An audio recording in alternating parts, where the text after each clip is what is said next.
நோயை தேடாதே, ஆரோக்கியத்தை தேடு.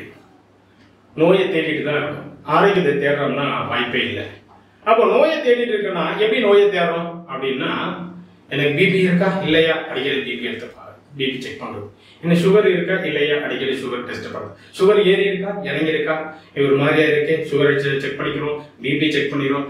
ஒரு தடவை செக் பண்ணா வாரத்துல 3 நாள் 4 நாள் செக் பண்ணிக்கிட்டே இருந்தா அப்படி. அதனால நோயை மட்டுமே தேடிக்கிட்டே இருக்கிறோமே தவிர ஆரோக்கியத்தை தேடுறோம்னா ரொம்ப குறைவாக இருக்கு. அப்போ நான் ஆரோக்கியமாக இருக்கிறதுக்கு என்ன வழிமுறைகள், என்ன வாழ்க்கை முறை, என்ன அதுக்கான என்னென்னலாம் செய்யணும் அப்படிங்கிறது யாருமே தெரிந்து கொள்ளவில்லை. அதனாலதான் இன்னைக்கு அதிக நோயினால் பாதிக்கப்பட்டு இருக்கும். இன்னைக்கு முக்கிய நோய்களாக இருக்கக்கூடியது ஹார்ட் அட்டாக்.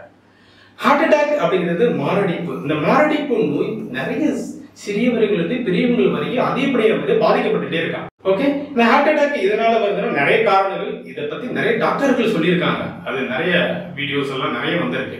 ஆனா இது எப்படி சரி பண்றதுக்கு அப்படின்னா, ஹார்ட் அட்டாக் மேக்சிமம் சர்ஜரி தான் ஆப்ஷன். அது என்னன்னா லாங் டர்ம் மெடிகேஷன் அப்படின்னா. ஆனா இதை தவிர வேற என்ன இதை சரி பண்ணதுக்கு வழிமுறை இருக்குன்னா, நிறைய வழிமுறைகள் இருக்கு. நம்ம வாழ்வியல் முறைகளையும் மாற்ற முடியும், உணவு முறைகளையும் மாற்ற முடியும், இயற்கை மருத்துவத்தின் முறைகளையும் மாற்ற முடியும். அந்த மாதிரி அதை பத்தி யாரும் விழிப்புணர்வு இல்லாதனால நம்ம மருந்து மாத்திரைகளையும் இல்லைன்னா ஆப்ரேஷன் மூலமாக நம்ம பண்ணக்கூடிய ஸ்டேஜில் இருந்துட்டு இருக்கோம்.